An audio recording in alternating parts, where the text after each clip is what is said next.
자, 오늘 우리가 신약, 특별히 복음서를 읽다 보면 자주 이렇게 마주치는 사람들이 있는데 그 중에 하나가 바리새인입니다. 바리새인.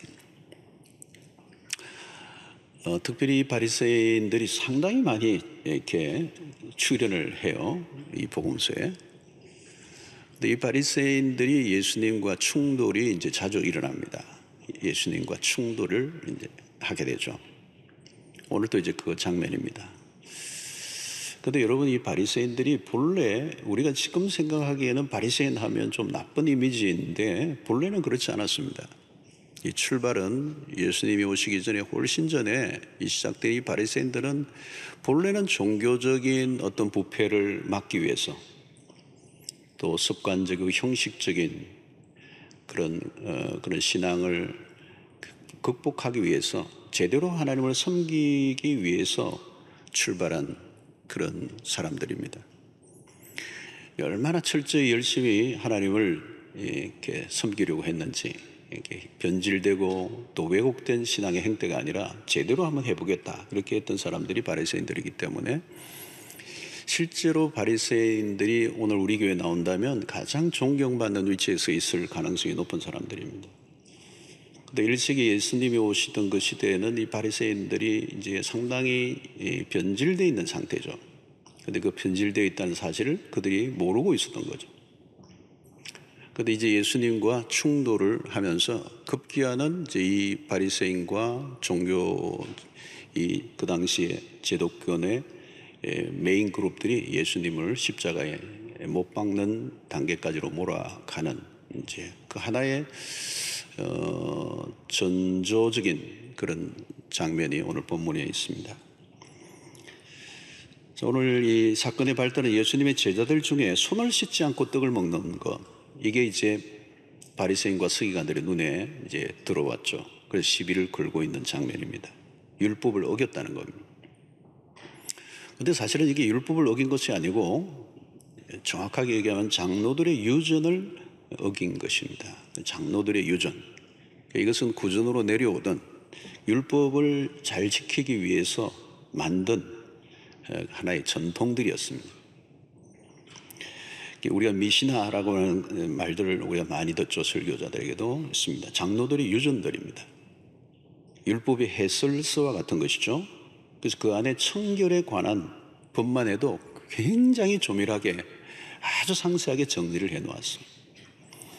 오늘 3절 4절을 보면 바리새인들과 모든 유대인들은 장로들의 전통을 지키어 손을 잘 씻지 않고서는 음식을 먹지 아니하며 또 시장에서 돌아와서도 물을 뿌리지 않고서는 먹지 아니하며 그 외에도 여러 가지를 지키어 오는 것이 있으니 잔과 주발과 녹그릇을 씻음이라. 이 손뿐만 아니라 이렇게 잔, 그릇도 철저하게 이제 씻는 일을 했습니다. 유대인들은 이 씻는 것을 굉장히 중요하게 여기고 이 정결 예식이 이방인들과 구별되는 것으로 그들이 자부심을 느꼈던 겁니다. 처음에는 이 정결 예식이 건강을 위해서, 요즘 우리도 이 손을 열심히 씻죠, 여러분. 너무 열심히 씻고 있습니다. 이 건강 또 전염 이런 감염과도 연결이 되기 때문에 이제 해야 되죠. 근데 이게 이제 건강을 위해서가 아니라 이게 나중에는 종교적인 의식으로 변화되었습니다. 자, 그런데 이 바리새인들이 하는 행동을 우리가 좀 주목해 볼 필요가 있습니다. 이런 예수님과 제자들의 행동에서 책을 잡기 위해서 준비하고 있는 사람들이에요. 1절 2절을 보면 바리새인들과 또 서기관 중 몇이 예루살렘에서 와서 예수께 모여 들었다가 그의 제자 중 몇 사람이 부정한 손, 곧 씻지 아니한 손으로 떡 먹는 것을 보았더라. 여러분, 이 1절 2절의 이게 분위기를 보면 이들이 예수님께로 몰려왔어요.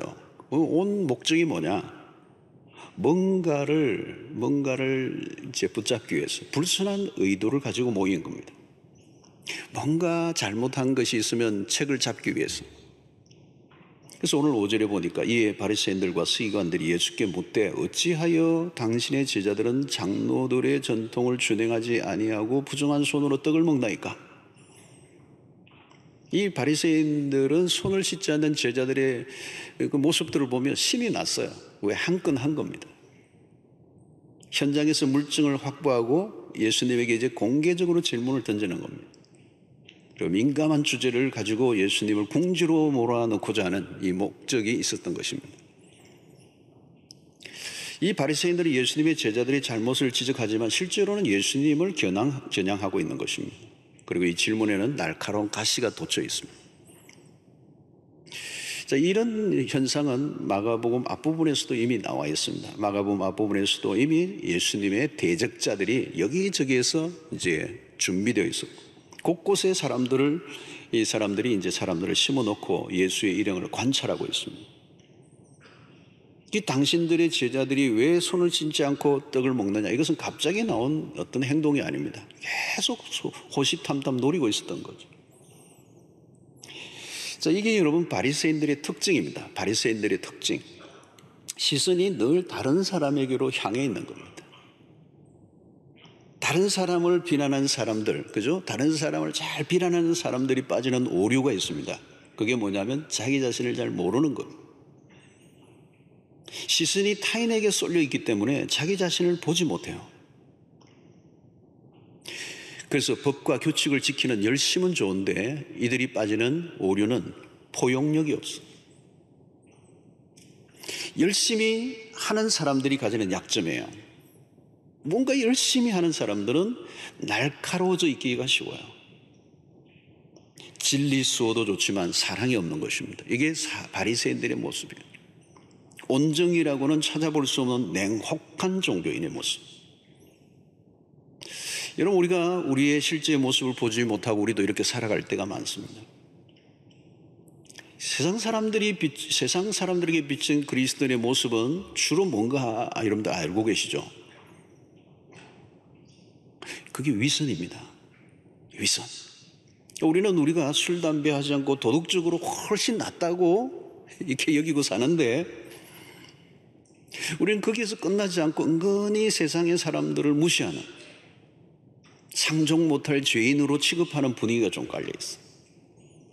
이 부부간에도 여러분, 부인이 열심히 신앙생활하는 분은 남편이 예수를 안 믿을 경우에 상종 못할 남편, 아주 비하하는 어떤 이렇게 분위기를 보일 때가 있어요. 이 자칫하면 우리 안에 이 독선적인 모습으로 비춰지는 거죠. 그러니까 그 상대는 나와 별로 다른 게 없어 보이는 거예요. 근데 굉장히 도덕적으로나 모든 것을 우월한 것처럼 행동하고 있는 것에 안 믿는 사람들이 발끈하는 거예요. 여러분, 종교적인 행태로 빠지면 어떤 경향이 일어나는가? 이 바리새적으로 변하는 특성이 뭐냐면 자기에게는 관대하고 남에 대해서는 매우 엄격해진다는 거예요. 여러분, 이게 어떤 건지 여러분들 보셔야 돼요. 오늘 설교는 좀 힘든 설교입니다. 제 서론에 지금 내가 그 얘기를 좀 해야 될 어려운 설교는 우리 모두에게 좀 힘든 설교입니다. 아멘 안 하셔도 됩니다. 자, 여러분, 우리 자신에게 관대하고 남에 대해서는 엄격해지는 게 이게 종교화예요. 이 반대로 해야 되는 거거든요. 세상 사람들이 신자를 향해 지금 막 질타를 많이 해요. 굉장히 질타를 많이 해요. 근데 세상 사람들이 우리에 대해서 질타를 하는 것보다 우리 자신에 대해서 더 엄격하게 성찰을 해야 될 필요가 있다. 괜히 어설픈 막 지적할 때 막 어설픈 자기 변호하는 거 별로 안 좋아요. 여러분, 설문조사를 해보면 교회를 다니지 않는 사람들이 그리스도인을 바라보는 시선은 뭔가 하면 위선자라는 거예요. 우리끼리는 모였을 때는 잘 몰라요, 이걸. 근데 세상 사람들이 앙케이트를 조사해보면 80% 이상이 그리스도인 하면 위선자, 이게 나오는 거예요. 예수쟁이 이퀄 위선자. 자, 그런데 우리는 어때요? 우리는 자꾸 외부로 눈이 향해 있습니다. 세상 보니까 지옥 갈 사람들이 그냥 빼곡하고, 근데 나는 괜찮은 사람이에요. 나는 그런 대로 잘 살고 있다고 믿는 거예요. 여러분, 이 바리새인들은 왜 예수의 제자들의 모습을 비난하고 있는가? 여러분, 남들에 대해서 비난하는 사람들의 특징이 뭔가 하면 자기 의에 사로잡혀 있는 것입니다. 이 바리새인들의 특징이 뭐냐? 자기 의에 사로잡혀 있는 것입니다. 율법 준수에 열심인 사람들의 함정입니다. 자기 착각입니다. 자기 스스로에게 감동하는 거죠. 나는 달라. 특권의식, 우월의식, 영적 엘리트의식, 이상한 자신감. 여러분, 자기 자신에 대해서 과대 포장해서 만들어진 겁니다. 영적으로 가장 나쁜 정상입니다. 여러분, 우리가 처음 예수를 믿었을 때 어땠습니까? 나에게는 내세울 만한 어떤 의도 없다고 고백했습니다. 오직 예수의 피로만, 오직 예수를 믿음으로만 의로움을 얻는 거지 우리에게는 어떤 의도 없다. 그런데 여러분, 세월이 흐르면서 이걸 잊어버려요. 여전히 하나님의 긍휼이 필요한 자임을 놓쳐버린다는 거. 자기 의에 빠지는 순간 여러분, 우리는 위선으로 떨어지는 거예요. 위선이란 뭡니까 여러분? 자기를 속이는 거예요. 이걸 우리는 자기 기만이라고 합니다. 자신을 실제보다 더 낮게 보이려고 애를 쓰는 겁니다. 이기심으로 가득 차 있으면서 사랑이 많은 것처럼 행동하는, 겉으로는 막 그 사람에게 너무너무 칭찬하는데 속으로는 욕을 퍼붓고 있는 거예요. 문제는 여러분, 자기 자신의 참모습을 보지 못한다는 것입니다. 여러분, 자기 모습을 보지 못하면 변화는 불가능합니다. 요즘 자신에 대한 애통함이 있습니까? 자신에 대해 애통하는 마음을 가지고 있습니까? 그러려고 하면 여러분, 우리 자신이 가지고 있는 의의를 다 내려놓아야 돼요. 자신이 얼마나 심각한 상태에 놓여 있는가를 볼 수 있어야 돼요. 그런데 이런 바리새인들은 자기 의에 충만해서 전혀 그걸 보지 못해요. 그리고 다른 사람의 잘못이 눈에 띄는 거예요. 여러분, 신앙생활 하다 보니까요, 저도 그래요. 남 걱정할 일이 아니더라고요. 여러분, 남들 걱정하지 마세요. 다른 사람의 죄에 대한 혐오는 하늘을 찌르는데 정작 자신의 죄에 대해서는 너무도 잠잠하다는 거예요. 여러분, 자기 자신의 영혼을 바라보며 하나님의 긍휼을 구하고 있는가? 오늘 우리 바리새인들의 모습에서 우리가 우리를 스스로 진단해 보는 필요가 있는 것이죠. 자, 예수께서 이들에게 어떻게 반응을 하십니까? 6절에 보니까 이렇게 해요. 이르시되 이사야가 너희 외식하는 자에 대하여 잘 예언하였도다. 기록하였으되 이 백성이 입술로는 나를 공경하되 마음은 내게서 멀도다. 바리새인과 서기관들이 가지고 있는 문제를 예수님이 정확하게 지적하십니다. 그들은 외적인 의식에만 집중하다가 핵심을 놓쳐버렸다는 거예요. 말은 너무 번지르하게 하는데 삶이 받쳐주지 않았다는 거예요. 여러분, 우리의 신앙생활이 아차하는 순간에 흑우에 빠질 위험성이 있습니다. 여러분, 누군가로부터 멋진 선물을 받았어요. 너무너무 멋있어, 포장지가. 열어보니까 아무것도 없어. 실망하죠, 여러분. 바리새인들이 그랬어요. 마치 화려한 포장지 같았어. 거기에 모든 에너지를 다 쏟아부은 것이죠. 종교적인 의무들, 규정된 것들을 지키는 일에는 탁월함이 있어. 그러나 그게 전부였습니다. 여러분, 이런 것이 위선입니다. 위선자란 본래 헬라어에서 연극에 사용하던 단어예요. 연극의 배우가 자신의 배역을 위해 가면을 쓰는 거거든요. 1막에서는 왕으로 나왔는데 2막은 노예, 종, 신하의 연기로 마스크를 쓰고 나오는 거예요. 오늘날에는 연기자라는 단어로 넓게 쓰여집니다. 처음에는 이 단어가 부정적으로 쓰여지지 않았습니다. 그러나 시간이 흐르면서 연극에 쓰는 가면과 위선적으로 자신의 모습을 꾸미는 것을 구별하여 사용했습니다. 그들은 열심히 할수록 하나님으로부터 멀어져 갔습니다. 이것이 바로 종교 활동의 위험성입니다. 무엇을 하든지 여러분, 중요한 것은 내면의 동기입니다. 동기.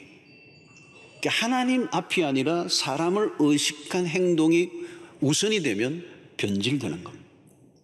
그러니까 언제나 우리는 내가 하고 있는 이 행동이 사람을 의식한 건가, 하나님을 의식한 건가. 근데 여러분, 사람을 의식하기가 너무 우리는 쉽습니다. 그러면 오늘날 우리가 넘어야 할 가장 큰 걸림돌은 뭐냐? 위선입니다. 세상 사람들이 신자들을 향해 맹공을 퍼붓는 이유입니다. 신자들이요, 여러분, 우리가 쓰는 말들이요, 굉장히 고급 언어입니다. 우리가 너무 말 잘합니다. 저는 제가 말 못하는 줄 알았거든요. 제 아내 보거든. 난 말을 너무 못해. 그랬더니, 응? 그러더라고. 여러분, 교회를 다니다가 떠난 사람들은 대부분 교회 안에 있는 위선자들 때문입니다. 자녀들이 부모의 위선을 보고 교회를 떠납니다. 교회를 절대 다니지 않겠다고 하는 불신자들이 이야기를 들어보면 신자들의 위선에 질렸다고 그럽니다. 아프지만 여러분 들어야 돼요. 아파요. 아픈데 들어야 돼요. 여러분, 우리가 그동안 착한 일을 하지 않은 게 아닙니다. 그래도 한다고 했거든요. 근데 문제는 뭐예요? 그 안에는 진실이 없었던 거죠. 그 안에 많은 자기 내면에 원하는 어떤 자기의 욕망이 섞여 있는 거거든요. 그래서 이상하게도 교회 안에서 열심히 하는 사람일수록 위선자인 경우가 생각보다 많다는 거예요. 왜 이런 일이 일어났는가?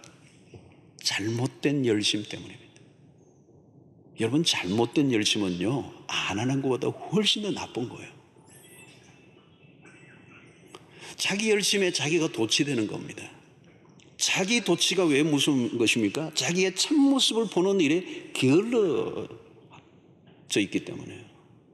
자기 모습을, 참모습을 보는 일에 게을러. 그럼 우리가 무엇을 하든지 동기를 물어보아야 합니다. 공적으로 비춰지는 모습은 매우 경건하고 하나님을 잘 섬기는 것처럼 보였는데 실제는 아니라는 거예요. 근데 여러분, 이 위선은 가릴 수가 없어요. 가까이 있는 사람은 다 알아요. 위선의 죄에 빠지기 가장 쉬운 사람은 뭐냐? 저와 같은 사람들이에요. 제 주변에 있는 사람들이 저를 다 알 거예요. 혹시 좀 물어보세요. 저도 모를 거거든요. 남들보다 열심히 하고 앞서서 믿음 생활을 하고 있다고 생각하는 사람들이 위선. 초신자는 위선하지 않습니다. 예수 안 믿는 사람 위선하지 않습니다. 나 대놓고 장엔 고백합니다. 나 나쁜 놈이라고. 두 얼굴을 가지고 있는 거예요. 이 위선자의 내면에는 욕망이 있는 거예요. 자기 자신의 본래 모습보다 더 멋지게 보이고 싶어하는 욕망. 여러분, 말씀대로 살지 못하는 게 위선이 아닙니다. 말씀대로 살지 못하는데 사는 것처럼 보이는 게 위선.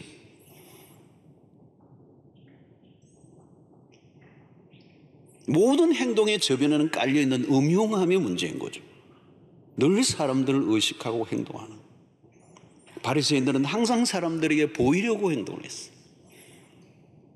이들은 하나님을 섬긴다고 했지만 사실은 하나님이 누구인지를 모르는 사람. 그들은 하나님을 사랑하는 마음도 없었고 이웃에 대한 긍휼의 마음도 없었어요. 그러니까 헛된 열심이라는 거예요. 여러분, 위선으로 하는 모든 것은요, 다 헛된 것입니다. 제로. 손을 아무리 열심히 씻는다 해도 마음이 더러운데 무슨 의미가 있겠습니까? 그릇을 아무리 씻으면 뭐 하겠습니까? 이게 이제 다음 주일날 한 번 더 해야 됩니다. 제가 어렵지만. 입술과 마음의 일치를 위한 노력을 포기하면 안 됩니다. 자, 바리새인들의 결정적 오류는 무엇입니까? 하나님의 계명보다 인간의 관습에 대한 열심이었다. 7, 8절 보십시오. 사람의 계명으로 교훈을 삼아 가르치니 나를 헛되이 경배하는도다 하였느니라. 너희가 하나님의 계명을 버리고 사람의 전통을 지키느니라. 여기 줄을 꺼세요, 여러분. 사람의 계명, 그죠? 하나님의 계명이 비교를 하고 있는 겁니다. 예수님은 그들이 헛되이 하나님을 섬긴다고 지적하셨습니다. 사람의 계명, 사람의 전통을 강조하다가 하나님의 계명을 너희들이 버렸도다. 주객전도되었다. 예수님과 바리새인의 결정적인 차이는 무엇입니까? 예수님은 성경을 지금 들고 나오시는 거예요. 이사야서를 가지고 나와서 그들의 질문에 지금 반격을 하고 계세요. 바리새인들과 서기관들이 중요하게 여긴 것은 무엇입니까? 장로들의 유준과 전통입니다. 여러분, 이 전통은 처음은 다 좋아요. 좋은 출발을 했는데 세월이 흐르면서 변질이 돼요. 어떻게 변질되는가? 전통이 만들어질 때 본래 정신을 잊어버리는 순간 형식만, 껍데기만 남게 되는 거예요. 어디에서나 목격되는 일입니다. 전통이 지나치게 강조되면 위험해요. 여러분, 어디에서나 사람들이 모인 곳에는요, 전통이 생깁니다. 어느 교회나 초창기 시절이 지나고 역사가 쌓이면서 전통이 막 쌓여가지고 우리가 지금까지 이렇게 해왔었어, 이런 거. 이게 전통이에요. 지금까지 지켜오고 붙들어왔던 관습 혹은 전통을 지키고자 하는 문화가 형성되는 거예요. 이런 좋은 전통은 지켜야 됩니다. 우리 교회도 좋은 전통들이 있습니다. 정말 한국교회 내어놓을 만한 자랑스러운 전통들이 있어요. 저도 이렇게 부임해 와서 우리 교회가 가지고 있는 좋은 전통들을 유지하려고 지키려고 애를 많이 써요. 한국교회도 마찬가지입니다. 한국교회는 세계교회에 내어놓을 만한 좋은 전통들이 많이 있어요. 근데 여러분, 한때는 좋은 전통이었지만 역사가 흐르면서 문제를 일으킬 수가 있어요. 전통과 성경이 충돌을 일으킬 때가 많습니다. 무엇이 문제입니까? 전통을 강조하는 것까지는 좋은데 전통이 성경보다 더 많이 강조될 때, 어느 순간부터 우리 교회 전통이야. 여러분, 많은 교회들을 보면 성경보다 전통을 더 중요하게 여기는 현상들이 많아요. 성경보다 전통을 더 많이 하는 교회는 이미 역사 속에서 퇴물이 되어 있을 가능성이 높습니다. 전통이나 유전이나 규칙은 사람이 만든 것입니다. 사람이 만들었다는 것은 영원한 것이 아니고 절대적인 것이 아니라는 것입니다. 사람이 만든 것을 지키려고 하다가 하나님이 주신 계명을 버리면 안 된다는 거예요. 아니, 사람의 계명을 강조하고 전통을 강조하다가 하나님의 말씀을 소홀히 여기는 일이 있어서는 안 된다는 거예요. 바리새인들은 밥을 먹기 전에 손을 씻는 장로들의 전통을 지키는 것에 더 초점을 둔 것이죠. 그래서 예수님은 이 바리새인들의 사람이 만든 전통을 하나님의 말씀으로 맞서고 있는 것입니다. 성도 여러분, 성경이 오리지널, 원본, 가장 근원적인 출처, 우리의 모든 기준이 되는 것입니다. 성경 위에 올려놓을 수 있는 것이 아무것도 없어요. 인간이 만든 것은 언제든지 바뀔 수가 있습니다. 시대에 따라 바뀌고요, 문화적 상황에 따라 바뀌고요, 대상에 따라 바뀌는 거예요. 예를 들면 예배에 사용되던 악기는 늘 바뀌어 왔어요. 전통적인 예배 음악은 올겐이었습니다. 올겐.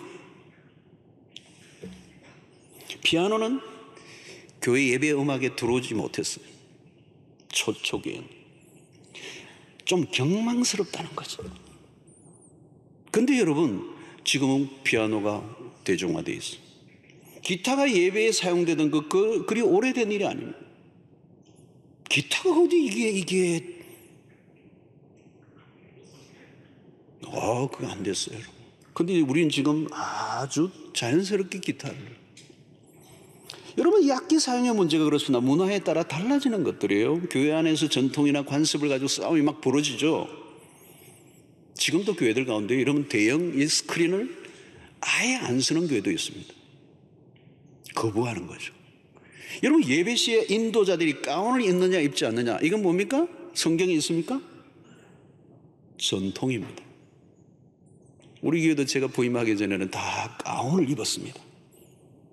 장로님들도 가운을 입으시고 우리 목사님도 가운을 입으시고 인도자들이 다 가운을 입었어요. 그래서 제가 온 이후에 가운을 벗었습니다. 초기에 처음 딱 제가 부임할 때, 설교를 할 때, 여러분들 기억하시는 분 계신지 모르겠는데 그때부터 안 입었어요. 근데 제가 마음대로 안 입었느냐? 그렇지 않아요. 원로 목사님이 물으시더라고요. 가운을 앞으로 어떻게 할 건가 물으시더라고요. 그 제가 안 입는 게 좋겠사옵나이다. 담대하게 얘기했더니 그럼 그러지 뭐. 야, 이 통 크신 우리 원로 목사님이 흔쾌하게 이게 전통의 문제지 진리의 문제가 아니라 좋은 대로 후임 목사가 하라는 거예요. 얼마나 감사했는지. 근데 제 친구 어느 목사는 아직도 가운을 입고 하는데 가운까지는 괜찮은데 흰 장갑까지 여름에 끼야 됩니다. 못 벗어요. 이 장갑도 못 벗어요. 왜? 그 교회 전통이기 때문에. 여러분, 이 전통이 어떻게 생기는가? 어느 교회 성가대원들이 가운을 흰색으로 입고 있다고 가정합시다. 한 30년 정도만 흰색만 입으면 그게 전통이 됩니다. 전통으로 굳혀지면 어떤 일이 납니까? 다른 색깔로 바꾸기 어려워져요. 역사가 오래될수록 전통은 더 강력해집니다. 어느 날 성가대원들 중에 한 사람이 흰색 가운을 너무 오래 입어왔고 때도 잘 타니까 다른 색깔로 바꾸는 게 어떻겠느냐 제안을 합니다. 그때 한 사람이 딱 한마디 합니다. 우리 교회가 30년 동안 한 번도 흰색을 바꿔본 적이 없습니다. 딱 무게 있게 한마디 하면 잠잠해집니다. 30년의 전통이 눌러버리는 거. 여러분, 거기에다가 누군가 성경적이라고 더해놓으면 더 심각해집니다. 흰색은 예수의 피로 깨끗하게 된 것을 상징한다. 그러면 더 이상 할 말이 없으십니다. 전통 플러스 성경입니다. 근거 없는 성경의 인용이죠. 여러분, 이것이 사람들이 빠지는 허구입니다. 어느 순간 전통으로 굳혀지면 아무도 따지지 않고 묻지도 않고 그냥 답습합니다. 전통은 성경 이상의 힘을 가질 때가 많아요. 왜 흰색을 입었는지, 다른 색깔은 하면 왜 안 되는지, 과연 흰색 가운이 성경적인 것에 대한 합리적 의견을 내어놓을 기회도 주지 않습니다. 그냥 30년 동안 해왔다는 것. 전통이 그렇게 무서운 힘을 가졌습니다. 결국 전통이 우상의 자리에 앉게 되죠. 성경보다 더 강조되는 것이 있으면 그것은 이미 우상입니다. 전통의 문제인가 진리의 문제인가? 성가대원은 흰색 가운을 입어야 한다. 성경 어디에도 없습니다. 여러분, 우리도 예배에 이 순서들이 있지만 이 순서는요 바꿔도 돼요. 근데 여러분, 대부분의 교회를 못 바꿉니다. 바꿨다면 큰일 납니다. 그것은 오랫동안 그 전통을 익숙해 있는 사람들이 그 변화를 원치 않습니다. 여러분, 탈무드나 미시나와 같은 것들이 그런 것들입니다. 세월이 흐를수록 그런 유전들이 율법과 거의 맞먹는 권위를 부여했어요. 장로들의 유전이 예수님 이후 상당한 기간이 흘러 문자화하여 정리가 되죠. 그러나 그것은 성경을 능가할 수가 없습니다. 처음에는 율법을 잘 지키려고 시작된 것들입니다. 세월이 흐르면서 왜곡되고 변질되고 말았습니다. 하나님을 잘 섬기려고 시작했지만 말씀을 왜곡하고 거스르는 자기 과시로 끝나버린 것입니다. 사실 우리 안에 성경이 강조하는 것보다 더 전통을 강조하는 것들이 한국 교회 안에도 굉장히 많습니다. 제가 건드리기도 어려운 부분도 많습니다. 여러분, 역사가 오래된 교회일수록 전통에 사로잡혀 있을 위험성이 높습니다. 성경적이지 않은 곳에 너무 많은 에너지를 소모하고 논쟁하는 거죠. 여러분, 설교자가 가운을 입느냐 입지 않느냐 전통의 문제예요. 교회 내에 십자가상에 있느냐 없느냐 다 전통의 문제. 무대 위에 강단이 하나 있느냐 둘 있느냐 그것도 다 전통의 문제예요. 여러분, 우리가 눈을 감고 기도하는데요, 이것도 눈을 꼭 감아야 될 이유가 없습니다. 사실은 감는 게 오랫동안 기독교인들의 전통이었기 때문에, 물론 집중력이 있고 좋기 때문에 그렇게 여러 가지 좋은 장점이 있지만, 그게 눈을 뜨든 감든 손을 들든 내리든 물어보면 그것이 없는 건데 그게 우리의 전통이 된 것이죠. 사랑하는 성도 여러분, 절대적 기준은 오직 하나입니다. 하나님의 말씀입니다. 전통은 한때 필요한 것이지만 성경은 언제나 기준이 됩니다. 전통은 조직을 지키는 것에 초점이 있다면 성경은 하나님을 섬기는 것에 초점을 둡니다. 전통은 상대적이지만 성경은 절대적이에요. 여러분, 전통이 상대적이라는 말은 언제든지 바뀔 수 있다는 뜻입니다. 유행을 탄다는 얘기입니다. 우리가 전통주의에 빠지는 오류를 범하지 않으려고 하면 평소에 성경을 굳게 붙들어야 돼요. 우리도 모르게 전통을 쫓아가게 된다는 겁니다. 그래서 우리는 어떤 일을 하든지 이것이 성경이 말씀하고 있는 것인가, 성경에 근거를 둔 것인가, 성경에 근거한 것이 아니라면 언제든지 나의 주장과 우리의 어떤 규칙도 내려놓을 수 있어야 합니다. 자, 그러면 성경에 초점을 맞춘다는 것은 어떤 것입니까? 율법의 본래 의도를 아는 것입니다. 바리새인들의 오류는 무엇입니까? 본래 의도, 율법의 의도를 놓쳐버렸어요. 외면적 정결로만 지키는 일에 온 에너지를 다 쏟아버렸습니다. 그것은 율법이 본래 의도한 것과 거리가 먼 거예요. 여러분, 율법을 주신 목적이 무엇입니까? 사랑이에요. 율법의 완성은 사랑이라는 거죠. 바리새인들은 율법의 조항과 문자적 적용에 집중했습니다. 전통을 고수하는 것에 몰두하다가 하나님에 대한 사랑과 이웃에 대한 사랑을 다 잃어버렸습니다. 결국은 율법을 열심히 지키려고 하는 그들은 종교적 나르시시즘에 빠져 있어요. 병적인 자기애, 자기 집착 정세를 드러냈습니다. 결국 하나님을 섬기는 것이 아니라 나라는 우상을 섬기는 자들로 변질되고 말았다는 거예요. 하나님과 상관없는 열심히 하긴 하는데 자기가 흥분하고 자기 만족으로 끝나버린 것. 결국은 율법의 본래 정신을 놓친 종교적 열심이 얼마나 불행하게 끝나고 마는가를 바리새인들을 통하여 우리에게 보여주고 있습니다. 그렇다면 성도 여러분, 오늘 우리가 신앙생활을 하고 있는, 특별히 오랫동안 신앙생활을 하고 있는 분들이 빠질 수 있는 오류가 여기 있다는 거예요. 바리새인의 문제는 결코 남의 이야기가 아니라 오늘 우리에게도 언제든지 찾아올 수 있는 위험성입니다. 평생 동안 주님을 섬겼지만 하나님 앞에서 불합격 판정을 받는 일이 일어난다면 이것처럼 억울한 일이 어디 있겠습니까? 여러분, 우리가 함부로 바리새인들을 판단하는 것을 끝나서는 안 돼요. 오늘 누구도 바리새인의 모습을 완전히 피하고 살아가는 것은 어렵습니다. 존 스타트라는 유명한 우리 목사님이 변론자 그리스도라는 책에서 이런 말을 했어요. 바리새인의 영은 오늘날까지 모든 아담의 자손에게 출몰하고 있다는 거예요. 우리의 본성 안에 바리새인이 될 성향이 충분히 있다는 거예요. 언제든지 바리새인으로 전락할 가능성을 우리 모두가 갖고 있다. 성도 여러분, 우리 안에 지금 잘못된 열심은 없습니까? 한번 살펴봐야 돼요. 하나님보다 사람을 의식하고 있는 일은 없는가? 주님이 제자들이 손을 씻지 않는 모습을, 행동을 모르실 리가 없어요. 그런데 내버려뒀어요. 의도적인 거죠. 무기는 의도적인 거예요. 바리새인들이 그릇된 의식주의를 깨뜨리려고 하신 의도적인 행동이에요. 왜 바리새인들의 그 의식을 깨뜨리려고 하는 것입니까? 그들의 위선, 극과 속의 다름을 지적하려고. 여러분, 전통 자체는 문제가 없습니다. 그런데 전통을 지키는 일로 심각한 죄를 범하고 있다는 것을 그들에게 알려주기 위해서 제자들의 그 손 씻지 않고 떡을 먹는 행위를 내버려 두신 겁니다.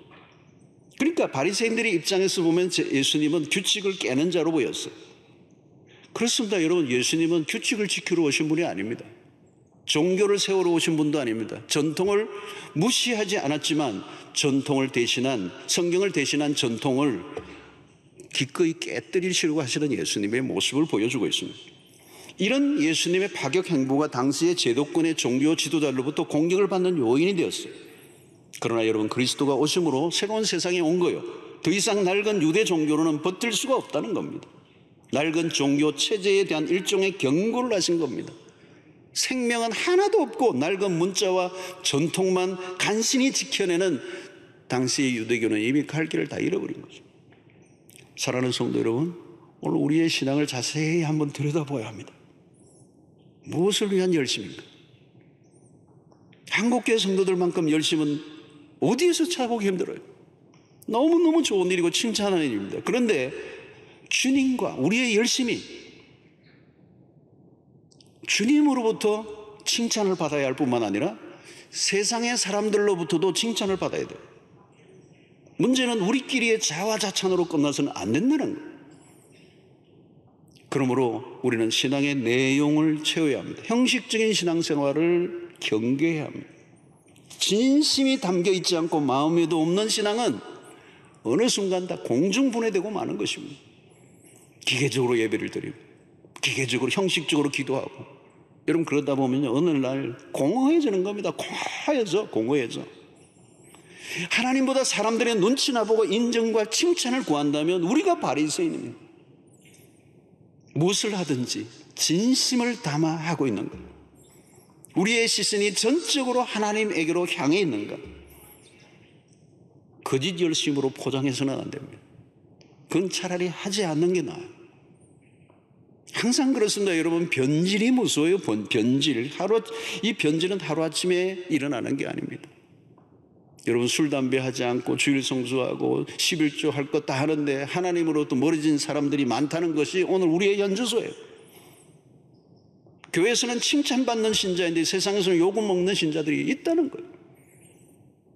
그러므로 여러분, 우리는 우리 자신에게 속지 않아야 합니다. 껍데기를 버리고 신앙의 외용주의에서 벗어나고 무엇을 하든지 우리의 신앙의 진지함을 가지고 하나님 앞에 다가가는, 얼마나 열심히 하느냐가 중요하지 않아요, 여러분. 얼마나 열심히 하느냐가 중요하지 않아요. 교회 안에서 열심히 하는 사람들이 세상에서 인정을 받지 않는다면 그 열심은 잘못된 열심이에요. 여러분, 무엇을 위한 열심인가 동기를 묻고 또 물으셔야 돼요. 우리가 내용을 진실하게 담고 있지 않는다면 변질로 가고 있다는 것입니다. 여러분, 변질을 변화로 위장하려고 해서도 안 되는 거고 그렇게 될 수도 없습니다. 참된 변화를 원한다면 하나님 앞에서, 여러분 이 라틴어로 유명한 말이죠. 코람데오. 하나님 앞에서 진실함을 담아 우리의 말과 행위의 일치를 이루기 위하여 생명을 거는 이 일이 오늘 우리에게 주어진 최고의 과제인 줄로 믿습니다.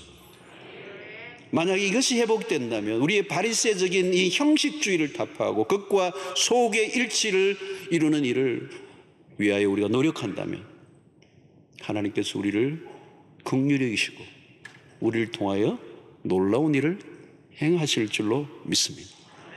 우리의 신앙의 허구에서 빠져나와 참된, 진실된, 진정한 말씀과 행위, 입에서 하는 말과 우리의 내용을 하나로 만드는 일에 생명을 거는 진정한 그리스도인으로 살아가는 여러분들 되시기를 바라고, 이게 우리의 힘으로 되지는 않아요. 근데 우리는 첫 번째부터 뭐예요? 내가 나를 속이는 것에서부터 벗어나는 작업. 하나님 앞에 우리의 자신의 벌거벗은 모습을 언제든지 끄집어내놓고 주의 자비와 긍휼을 구하고 깨끗하고 담백하고 진실하고 진정한 그리스도인으로 세워져가는 여러분들 되시기를 바라고, 하나님 나는 안 됩니다. 도와주십시오. 성령의 은혜를 부어주십시오. 주께서 우리를 도우셔야 그 흑우에서 벗어나 진정한 신앙인으로 살아가게 될 줄로 믿습니다.